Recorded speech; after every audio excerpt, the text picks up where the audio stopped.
I'd like to now introduce our speaker today. Jacqueline Mandel is a Buddhist meditation teacher in Portland and around the world. She lectures and teaches weekly classes and retreats. She is an executive director of Samdan Ling, a local Buddhist meditation group. She first began her Buddhist training in India, Burma, Thailand, Japan, and Tibet. She was first authorized through the Burmese monastic system and is in the recent time her teacher in Tibet asked her to teach an important aspect of his system.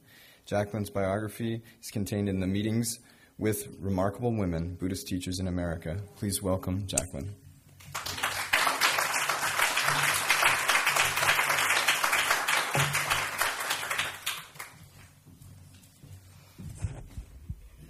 Thanks, Greg, and thank all of you. It's really a pleasure to be here. I met the first group, and now I get to meet all of you. The topic that I'm going to be addressing, and also that there will be time for questions, answers, dialogue, because I think it's really important. Equanimity, a foundation for peace. I'm going to address equanimity and talk about the importance and talk about what equanimity is and what equanimity is not. It's a word that can be easily misinterpreted, but it's also a word that's very important. In Buddhist meditation, it's really a foundation for all Buddhist practice. Before I begin, I would just like to take a moment for all of us to remember and reflect that we are here today with great safety. We've been well fed. We have the faculties to be here. And in Buddhism, this is called an aspect of the precious human birth. It is believed that we all have, in Buddhism, it's called Buddha nature, and I'm sure that everyone can translate that for themselves, meaning that we all have the inherent capacity, the inherent ability to awaken, that we somewhere inside already are awakened. Working with equanimity is a way to calm, is a way to come in contact with sometimes difficult thoughts, difficult feelings, difficult people, including ourselves. Equanimity is the unshakable balance of mind. It's also called the guardian of the mind. It's unshakable because whenever what is called the 8 worldly winds of concern arise, there is a way to be with that. Whenever there's praise and blame, success or failure, increase or decrease, fame or disrepute, there is a way to be present. Equanimity is the guardian of mind. It teaches us to not have to act on all impulses. Sometimes there's an impulse to lash out, to say the first thought that comes to the mind without giving due consideration. The Dalai Lama always says to do good. If you cannot do good, at least refrain from harm. Equanimity also gives us the opportunity to refrain, which is also an action. So we reflect on our inner well-being and how equanimity can help us in our own inner well-being. The beginning of equanimity is to be present in the moment, to be present in our own lives, and also to what the master Thich Nhat Hanh says, do not turn your eyes from suffering. How do we be present in all situations? One way is to recognize that our experiences, our thoughts, are either pleasant, unpleasant, or neutral. We have a thought that we like, and we want to hold on to it. We have a thought that we don't like and we want to push it away. Or we have a neutral thought and we want to create more excitement. It's important to know pleasant, unpleasant, and neutral, both in feeling and thinking and in situations. The reason is that this is where the conditioned mind starts to react. And so I want to know if you're following so far. Good, thank you. Okay. The reason that I'm dissecting this is that if this is fundamentally understood, it can allow us to go forth with a real clarity of mind. Okay? So in our lives, we can be aware of what we like, what we don't like, and what we feel neutral towards. The way of doing that, as I said, was to be present. Something that can be more helpful is just even to know physical feeling in the body. It feels good, it doesn't feel good, or I'm not really feeling at all. All of those are important. A lot of times we think neutral feeling is something to be overcome. I remember driving one day. I had lived in Santa Fe, New Mexico, and would drive to Albuquerque. That's where the airport was. And I was driving from Santa Fe to Albuquerque. And Santa Fe was a great place. They had great radio. And so on the radio was an audio tape, which lasted the whole drive, of the Dalai Lama. And so he was giving a talk. And then all of a sudden, which he sometimes does, he just broke out and he said, you know what? People in this country, meaning the United States, watch too many movies. And I thought about that. Why did he say that?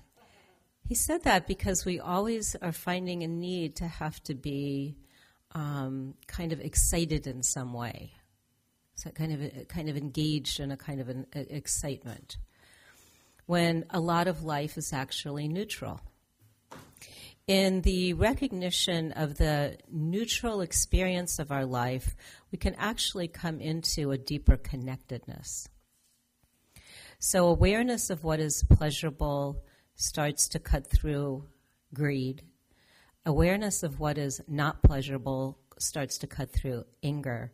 And awareness of neutrality cuts through what in Buddhism is called delusion. Delusion is a very important piece because it means that we do not have the awareness of seeing things clearly and as they are. And what does that mean? That means that if we put our hand under a microscope, we'll see something very different than what our hand looks like, not under the microscope. So when we put our hand under the microscope, we see things change. When we use our attentiveness into our own mind and into the feeling sensations of our body, we also notice impermanence and that everything changes. Impermanence is linked to equanimity because equanimity is built on the basis of wisdom. It means wisdom of how things are, that things are actually changing. Within the Buddhist system, there is also an understanding called no self, selflessness. And this is something that is both experienced and it's something that is also analyzed. For example, if I know that everything is changing, then I know that if I become attached to a thought, it's going to change. If I become adverse to a thought, it's going to change. Okay? So coming back to equanimity that's based in impermanence, that is based in no self meaning because everything is changing, there is no solid self. And so I come back to daily life. If somebody walks in the room, I may have a judgment about them. I like something about them. I don't like something about them. Or I'd rather talk to somebody else.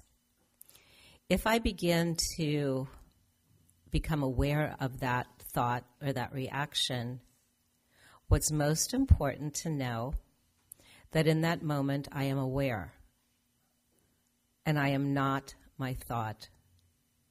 I am not my thought of I like that person and I don't like that person, if I am aware, because awareness is what is most predominant. In the beginning I mentioned we all have Buddha nature. Because we all have Buddha nature, it means that we are all equal. Equanimity looks, experiences everything as equal, but it does not mean that those things are equal. Did that register? Do anybody need a repeat? Okay, yeah. The other group did too, so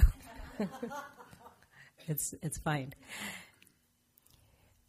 The fact that there is something that we like, something that we don't like, something that we're neutral to, if we are aware of that, aware of not liking, aware of judging, aware of spacing out, if we are aware, in that moment, we are aware, the judging, the not liking, the liking is the object of awareness. Did that go in a little better? Okay. Anyone else need a third? The other group didn't either. Okay, good. I don't mind. It's so important. So this gives a base for equanimity.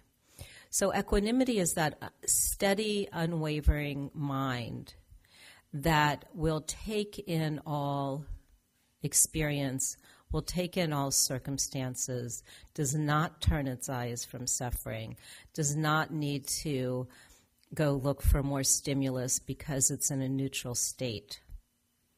But it can be present with pleasant, unpleasant, and neutral. So why is this important? It's important because it does create a calm within the mind. It does create a steadiness within the mind. Feels better. It also creates more opening in the mind so that when we're looking at a topic such as peace, there's a lot of conflict in the world right now. There's a lot of conflict between people. Somehow or another, anger became okay, and a valid form of overexpression. And at this point, in some cases, it's a kind of addiction because anger gives a little bit of a pulse in the mind and body, but it can only be perpetuated by more anger. And that doesn't lead to happiness. That just leads to more anger. It's not really a way. It might feel good for about 2 seconds, but like any drug, it has to be repeated.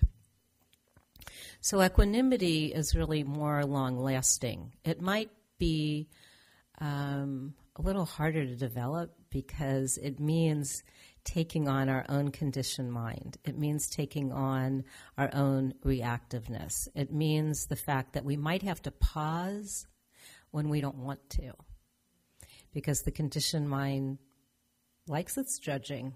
Oh, I'm right, or I'm better, or my idea is really good. However, if we're really recognizing that all people have Buddha nature, then we pause, because that's the integrity. Okay? There's another factor that actually contributes to equanimity, and that's ethics. Not ethics because we have to do something right or wrong, but actually ethics is what brings a calm mind. It brings a mind of non-regret. So we have ethics, and we have the pause, which is patience, and we have the steadiness of presence, of awareness, and that starts to develop the mind of equanimity, which rests in the wisdom of impermanence, the wisdom of selflessness, and also gives us a foundation to create both more creative ways of peace because our minds are more open. We can touch into the natural Buddha nature that does know what to do. And it also gives us an idea to listen to other people, even though we might not at first agree, but find some place where we can be the inner diplomat. One of my teachers used to say that the person with the most awareness in the room has the most responsibility.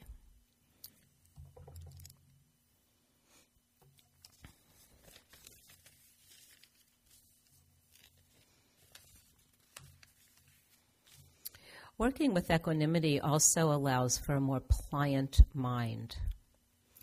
A lot of times our conditioned mind is very fixed, and it's hard to break out of a fixed mind. But if we're willing to look at that which we like, that which we don't like, that which we're neutral towards, the mind starts to become a little more workable. It starts to have a little more flexibility, and it starts to take in a little bit more of the world. And when we start to take in a little bit more of the world, we start to understand the world in a different way. One important point is that because equanimity is a balance of mind, it does not mean that what we're aware of is okay. We might be aware of somebody who does terrible things. Our awareness doesn't make them better. They may still be a person who does terrible things. What equanimity does is that it relaxes our own reactiveness to the person who does terrible things. Okay?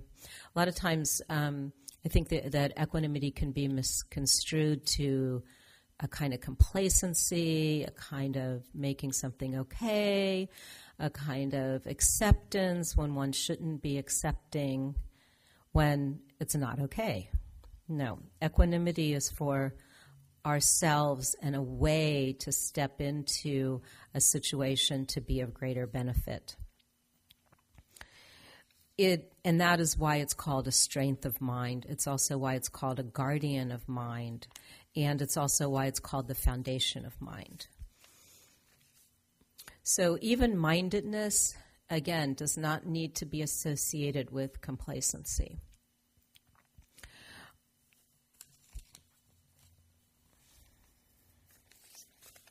Something that I like to work with is that when we have the opportunity to be, say, sitting right now, we have the opportunity to really feel ourselves. We can feel ourselves sitting in our chairs. We can feel ourselves, what our body feels like. And when we start to do that, we can also feel our breath. When we start to tune into ourselves, it is meditation. It's an awareness meditation. And it's also a way to bring us back home. When our minds go spinning out, when our reactiveness goes spinning out, it's hard to come back home. But if we can feel ourselves sitting in a chair, we can feel ourselves breathing, that's a way to come home. So what I did for the last group and what I'd like to do for all of us is give an opportunity for comment, questions, inquiries, that which I may be able to answer and that which I might not be able to comment on. But I would like to give that opportunity, and it's also of great interest to me. Yeah. Microphone.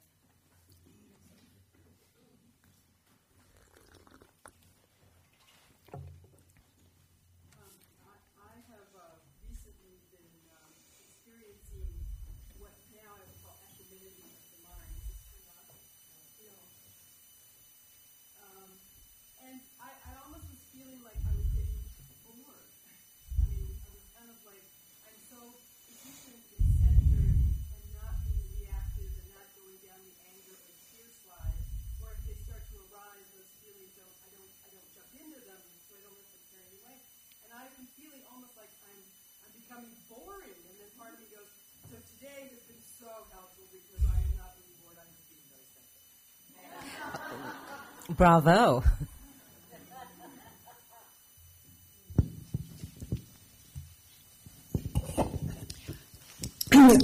As you were talking, I was thinking about It was a very nice talk. Thank you. Thank you. But I was thinking about if a person is in a great deal of physical pain when they probably need equanimity, is it possible to...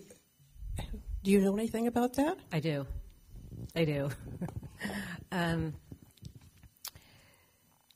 If you know someone in a great deal of physical pain, it's always good to refer them to John Kabat-Zinn and his work, which is quite excellent because he worked with pain at the University of Massachusetts Medical Center. It is very difficult, and I would not advise talking to somebody about equanimity when they're in chronic pain. The only time I would advise it is if they've done long-term meditation practice. I had an experience, it was a long time ago, but I had what was never diagnosed as a herniated disc. And it did heal, but before it healed, it was chronic pain. Because I was trained in noticing moment to moment to moment to moment to moment to moment, I could stay with it, okay?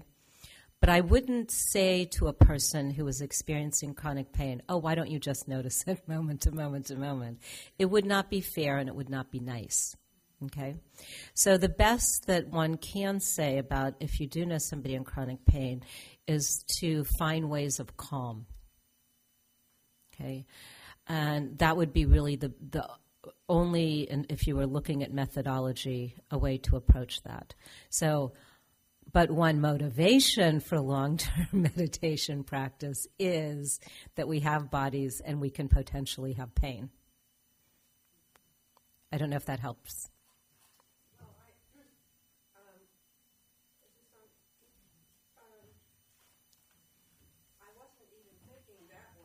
The way you described. Oh, okay. I'm sorry. Maybe I should clarify. I was thinking of a person with chronic pain, and I wasn't thinking of anybody confronting that person or even talking to that person, just that person. So you're thinking of what would I do if I was with somebody in chronic pain? Or you were just thinking what would that person do if they were in chronic pain? What if they were reading a book that just said what you said? Do you think they could handle it?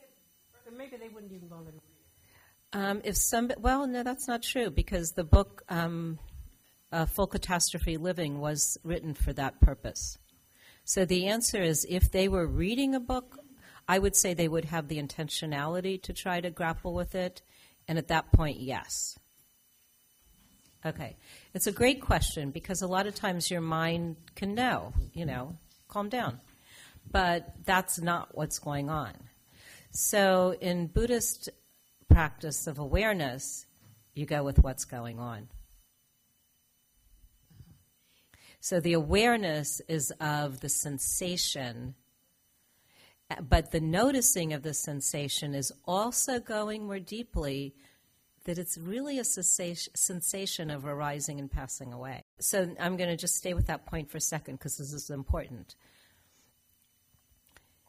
The only way to discover if it really does go away is to be in the present moment with it.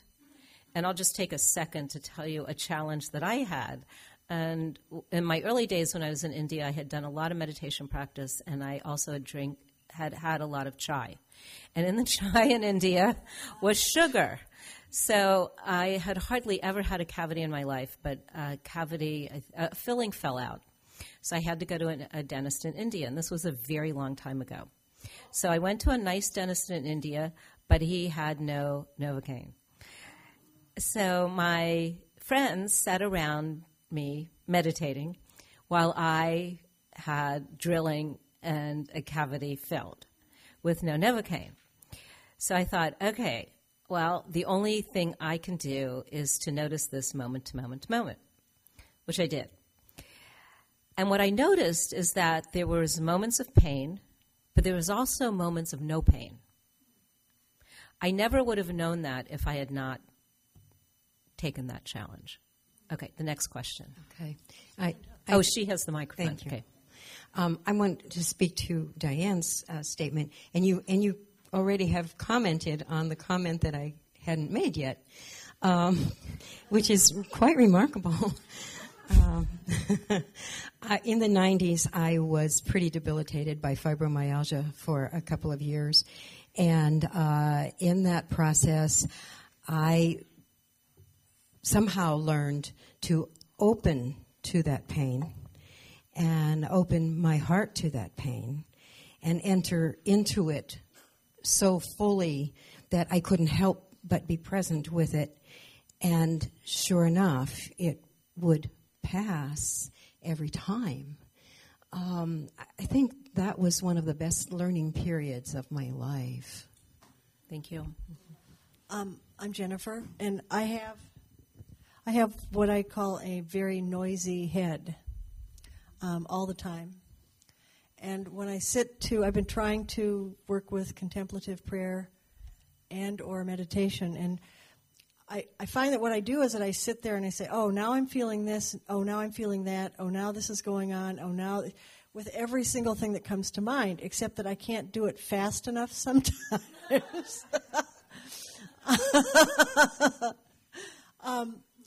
But it is a good experience because, anything that gets me to sit still and just go from second to second is a good experience.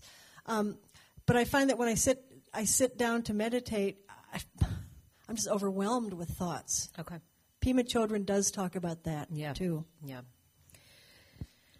So what happens in sitting down and being overwhelmed by thoughts is the fact that we weren't quiet enough to notice it before.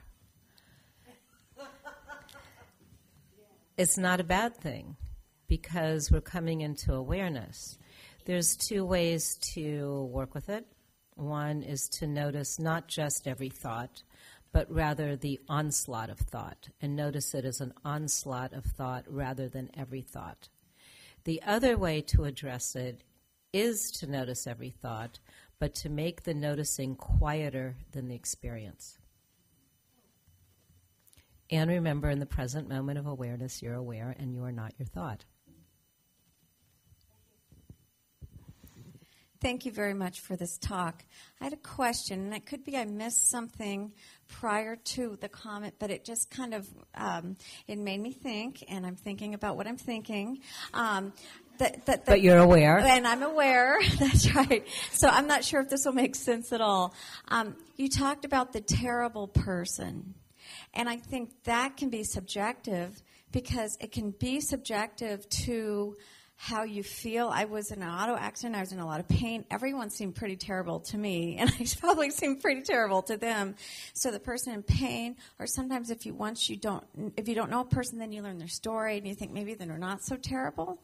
And so that's inequitable to think that someone's terrible. And again, maybe I misunderstood what you were meaning leading up to that. So that just made me think about what I needed to think about. Yeah, thank you. And actually it brings to mind a Buddhist concept, which is relative reality and ultimate reality. Ultimately, they're not terrible. And you're right, it is subjective. In the moment, it's a relative to you, and they're terrible to you, or you're terrible to them. Yeah, absolutely. No, I'm with you. Yeah. Thank you for your talk today, and I just think it has a lot of sort of practical applications. I'm thinking in my life, my daughter is just entering her teenage years, and the hormones have started, and I'm going to hold on to this concept of equanimity. Oh, do. It'll be very helpful. Do. But we can talk downstairs. But it also occurs to me sort of out there in the real world when you're being a citizen and engaging in political things, or in the workplace and engaging in workplace politics or whatever, that equanimity is a real powerful base for speaking truth to power and trying to engage effectively out there in the real world. There's something about the concept that you've described that's just very appealing in terms of providing a strong foundation for engaging in places out there that can be a little bit unpredictable or scary when you're doing kind of leading edge, cutting edge work. Any comments would be welcome. There's a comment, which is that Equanimity is a gift to others. I mean, we want equanimity because it in the long run is best for ourselves. It's also a contribution to a conversation. I've been in situations where people have become very angry, and I go, okay, this is my challenge. I get to work with equanimity, don't I? And later, even though in the conversation the person doesn't agree and they have all kinds of complaints, later they'll say, thank you. So even if you feel like, oh, I'm not being really quite effective, I'm trying to get something accomplished, I'm trying to get a point across, sometimes what we are communicating is a state of mind, and that can be long-term. We have time for 3 more questions, and there was 1, 2, 3. Does that sound okay? I'd like to touch on the topic equanimity. It seems like it's a filter. It's a kind of a brain filter you put on your feelings or whatever is going on. And I'm wondering whether I'm being truthful to myself when I apply that filter. Am I living my life to the fullest when I apply that level to it? Okay. First of all, thank you. And so the way that I have explained equanimity is giving an intellectual model. I have done that. What I do want to say is that the establishment of equanimity is when one is aware in the present, not filtering so much as being completely present with all experience, so that my mind stabilizes where I can be aware of every experience. I can even feel my reaction to it. I can notice my thoughts about it. I can even engage. However, I am doing so equally with all of my experiences. And that essentially is a meditation training. And it's not a thought process, although the thoughts and the contemplations can help.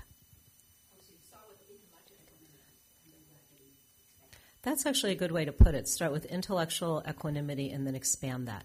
Thank you.